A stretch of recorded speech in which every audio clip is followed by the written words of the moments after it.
Assalamualaikum warahmatullahi wabarakatuh. Perkenalkan, nama saya Nova Lailatul Rizkiyah. Kali ini saya akan membahas tentang pengalaman mempersiapkan ujian AWS Certified Cloud Practitioner CLF C01. Nah, kali ini adalah versi yang berbeda. Kemarin saya menulis hal yang sama di Medium. Jadi sebenarnya ini adalah versi videonya dari versi tulisan yang sudah saya tulis. Nanti versi tulisannya akan saya tulis, saya launch di bawah ini ya. Nah, setelah teman-teman melakukan ujian, teman-teman akan mendapatkan sebuah sertifikat dari AWS yang menandakan bahwa teman-teman sudah ujian dan sudah lulus dari ujian itu. Nah, di sini ada namanya AWS Certified, misalnya ini nama teman-teman, dan ada tulisannya has successfully complete the AWS certification requirement and has achieved their AWS Certified Cloud Practitioner. Nah, isu-nya itu apa? Yakni tanggal di mana teman-teman ujian gitu. Nah, expiration date adalah jadi AWS ini memberlakukan sertifikasi ini selama 3 tahun, dan ini ada tanda tangannya juga di bagian kanan dan ada validation number. Oke, itu aja sebenarnya. Nah, kali ini saya tidak akan membahas panjang-panjang seperti di Medium, tapi saya akan membaginya menjadi beberapa video nanti ya. Nah, yang kali ini saya akan berfokus pada apa aja sih tipe sertifikasi AWS. Yang kedua adalah cara mendaftar ujian sertifikasi AWS dan sama ujian, yakni karena online kan, online with proctor gitu. Ada proctornya yang dari Amerika Serikat kayak gitu. Nah, apa sih sebenarnya tipe sertifikasi AWS? Yakni ada, kita bisa lihat ada foundational, associate, professional. Nah, foundational ini jadi saya ada masih di sini ya, jadi masih di foundational. Jadi kata AWS-nya bilang bahwa 6 months of fundamental AWS Cloud and Industry. Jadi kira-kira 6 bulan lah sebenarnya proses buat belajar yang di sini. Kemarin saya sih kurang lebih selama 1 atau 2 bulan gitulah. Intensnya sebenarnya 1 bulan sih. Jadi kalau misalnya teman-teman penasaran, kita bisa ke link yang di sini, AWS Certified Certification. Nah, ini sama aja. Nah, ketika ada di link yang di sini, AWS Certification, ada schedule and exam, ada prepare for exam, right? Nah, di bagian sini ada ini sama sih. Jadi ada foundational, ada cloud practitioner, ada associate, architect, operation developer. Jadi ketika misalnya ini sudah selesai, jadi bisa ke architect atau bisa memilih ke operation atau developer. Jadi apakah setiap harus semuanya mendapat harus mendapatkan sertifikat gitu ya, tergantung tujuan teman-teman. Kalau misalnya memang tujuannya untuk misalnya mendapatkan saya sudah pernah ujian ini gitu, dan kalau misalnya sudah pernah melakukan ujian, ini anak ini misalnya itu, orang ini sudah dimiliki, sudah setara gitu. Jadi kan kalau misalnya ini ujiannya sebumi, seluruh dunia, maka itu ujiannya sudah terstandarisasi dan teman-teman juga punya kualitas yang terstandar gitu maksudnya. Makanya penting sekali kita tuh punya kualitas yang sudah diakui gitu. Jadi standarnya tuh sama. Nah, kalau di sini ada foundational, ada associate dan profesional, ada juga yang bagian specialty. Jadi specialty tuh maksudnya adalah masing-masing ini terspesialisasi di mana gitu. Ada di data analytics, ada di security, ada di machine learning gitu. Jadi AWS sudah memberikan ujian dan memberikan banyak yang lain gitu, banyak hal gitu. Nah, kita lihat di sini. Oke, sebenarnya itu aja AWS trainingnya. Nah, kali ini sama format. Kalau formatnya sebenarnya kan di sini AWS Amazon Certification. Kalau misalnya dibuka AWS Cloud Practitioner, yakni ada formatnya gitu. Jadi 65 soal gitu. Jadi ada 65 soal multiple choice atau multiple response. Multiple choice itu maksudnya pilihan ganda.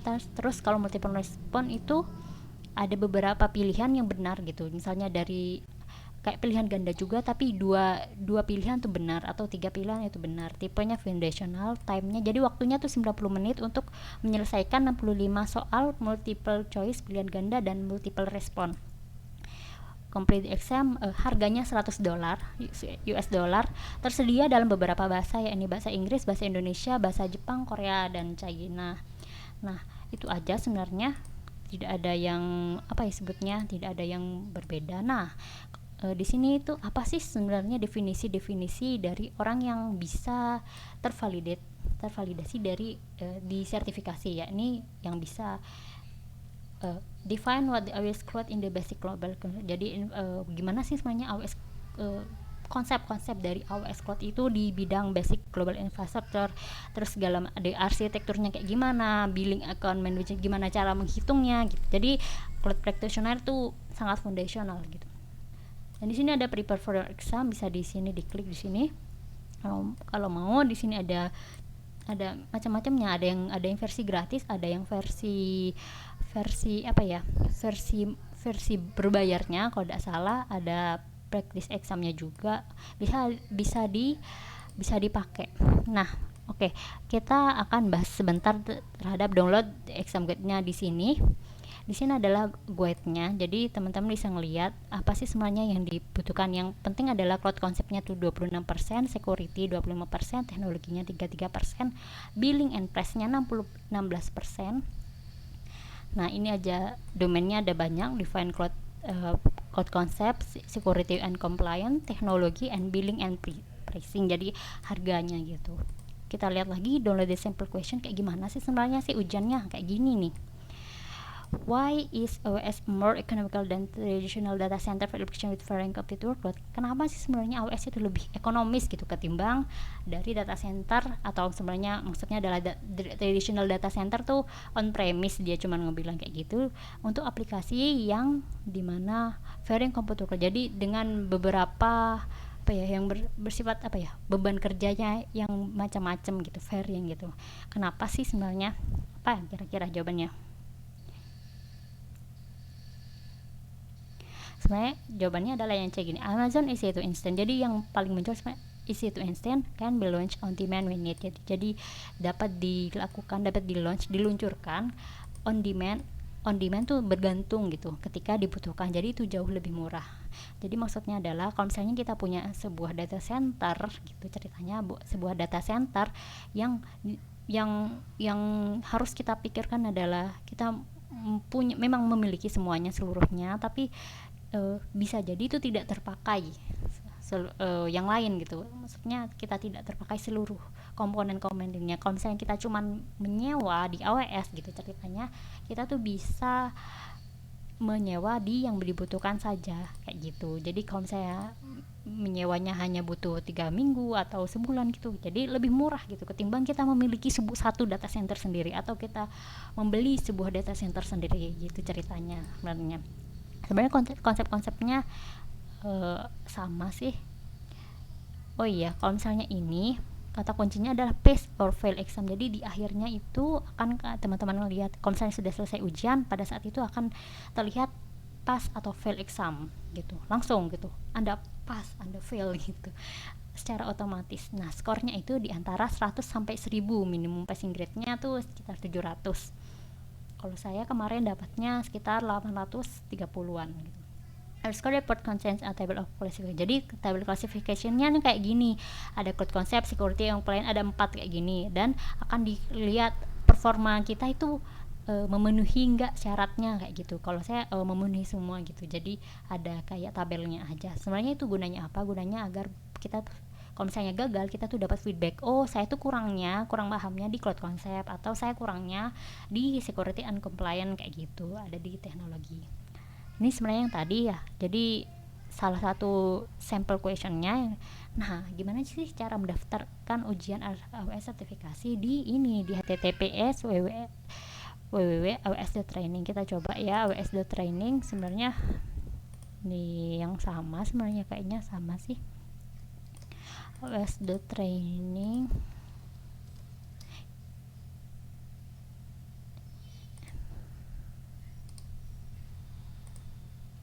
Certification di AWS.training dulu ya. AWS.training di sign in gini. Kalau misalnya teman-teman belum punya belum punya akun, bikin akun dulu. Jadi ini akunnya adalah akun Amazon. Akun Amazon tuh apa? Akun Amazon tuh kalau misalnya teman-teman misalnya beli buku di Kindle, biasanya pakai Amazon. Akunnya Amazon, bukan akun AWS. Kalau akun AWS adalah akun dimana kita masuk ke konsolnya AWS. Kita bikin EC2, kita bikin misalnya bikin Elastic Load Balancer segala macam di akun AWS. Jadi harus masuk ke akun yang sini. Ayo kita nyoba Alregion, sign in. Kok lama ya? Oke, jadi ini adalah saya pakai studentnya ini.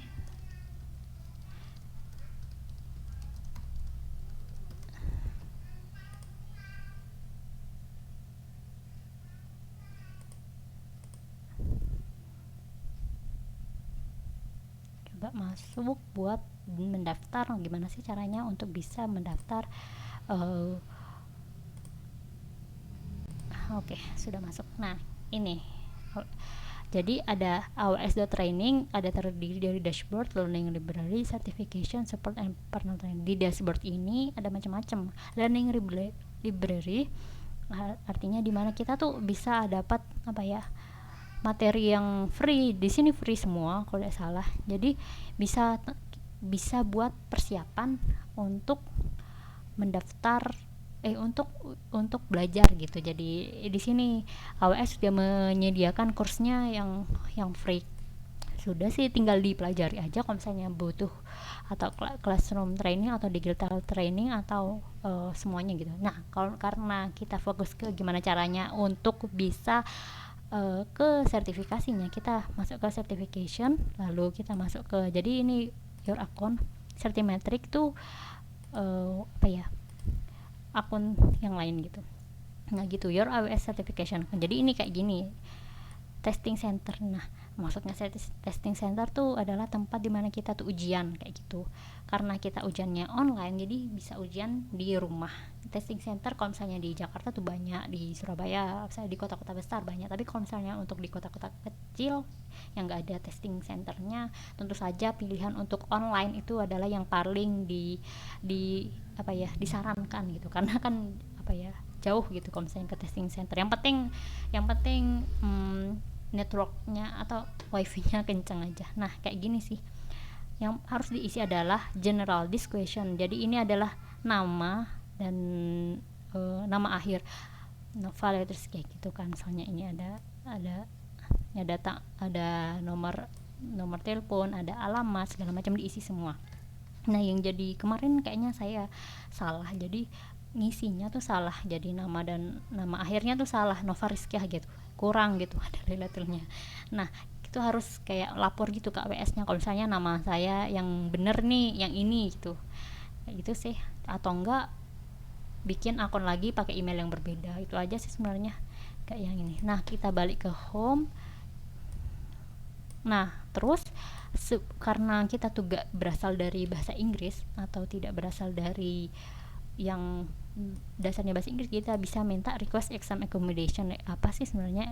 Yaitu ESL 30 menit. Jadi kan kita cuma dikasih waktu 90 menit. Kalau misalnya kita mau minta 30 menit tambahan, jadi total 120 menit kita minta akomodasi tambahan 30 menit kayak gitu dan di approve. Jadi harus sebelumnya ya. Jadi harus sebelum ujiannya harus minta dulu. Kalau misalnya pas ujiannya minta enggak boleh, setahu ya. Nah kayak gitu sih sebenarnya. Manage PSI exam kayak gini. Manage PSI exam ini karena kemarin saya pakai PSI, jadi loginnya ke PSI ya. Itu aja sih. Bentar kita lihat dulu apa yang kurang. Oke sudah. PSI online kayak gini. Jadi ini nama Nova Rizkyah, schedule misalnya nih AWS Certified Cloud Practitioner gitu. Kita lihat detailsnya dulu. Nah di sini kita akan dilihat 120 menit kan, 120 menit kita cek compatibility. Jadi adalah sistem compatibility buat apa ya, buat ngelihat kita tuh laptop kita itu sudah cocok enggak gitu. Kayak gini, run system check. Jadi tinggal ini misalnya teman-teman nyoba ya, karena saya gak bisa karena itu direkam. Nah itu aja sih, sistem compatibility sudah disediakan di sini buat dicek. Nah requirement identification document itu apa ya, ini primary ID form, jadi ada bisa jadi driver apa SIM ya, ada juga paspor atau KTP kayak gitu. Kemarin saya pakai KTP aja sih sebenarnya. Ke dashboardnya lagi, misalnya lihat ya schedule, misalnya ini ya schedule for some active more than version continue gitu misalnya kayak gitu. Jadi ini pilih trace center atau remote, jadi kita pilih yang remote continue kayak gitu. Schedule and exam gini kan 120 menit, select language English gitu kan, select location Indonesia, select time zone Asia Jakarta.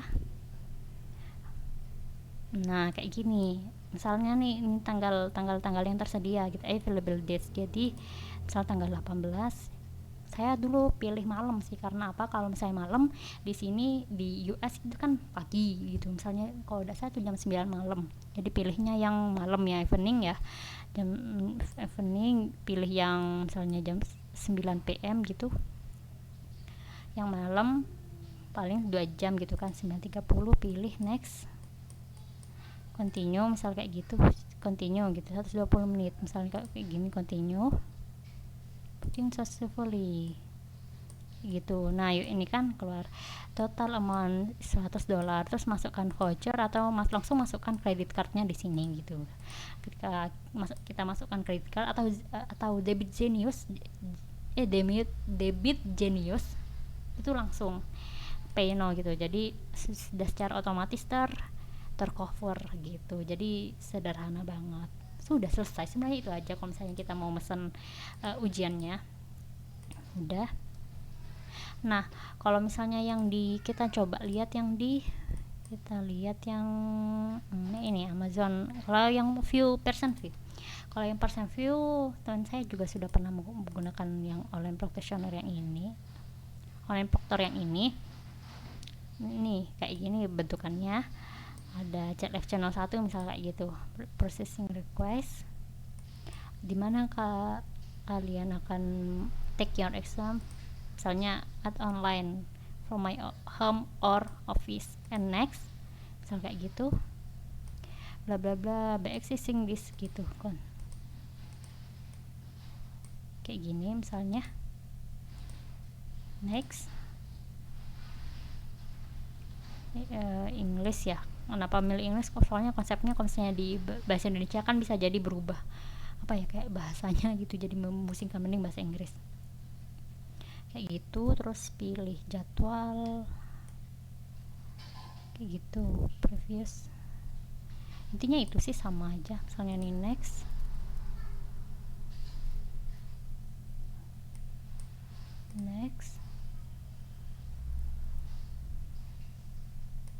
nah ini pilih jadwal, select date gitu, Maret April dong ya, bisa tanggal 13. Coba kita lihat kayak gimana kalau misalnya di percent view. 13 April Shenzhen kayak gitu sih sebenarnya, jam tanggal. Jadi pilih dimana jadwalnya kita tuh tersedia kayak gitu. Nah sudah. Terus terakhir adalah kalau misalnya saat ujian berlangsung, pastikan Anda berada di ruangan tertutup dan sendirian, tidak ada yang menemani, dan kalau bisa tuh yang sepi, yang tidak ada suara suara orang gitulah sebenarnya. Tapi sebenarnya kalau misalnya ada suara orang di luar tuh ya, asalkan tidak berpengaruh yang di dalam ruangan, tidak apa-apa. Klik ujian launch dari aws.training, lalu unduh perangkat lunaknya, kayak install browser PSI atau person view, foto KTP, terus kita nunjukin misalnya ini KTP saya gitu, ini KTP saya, jadi kayak dikasihkan ini ke sistem gitu maksudnya.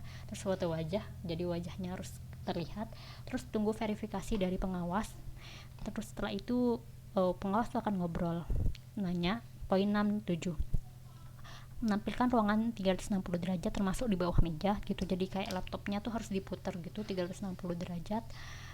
Terus kayaknya tidak boleh ada apa ya sebetulnya, monitor apa sih namanya, monitor yang lain kayak gitu. Nah, terus tunjukkan handphone kita kepada pengawas, selalu letakkan di belakang kita atau letakkan di tempat yang jauh, terus diluncurkan, ujian itu diluncurkan, terus ujiannya selama 50 menit atau yang tadi kita bahas itu 120 menit.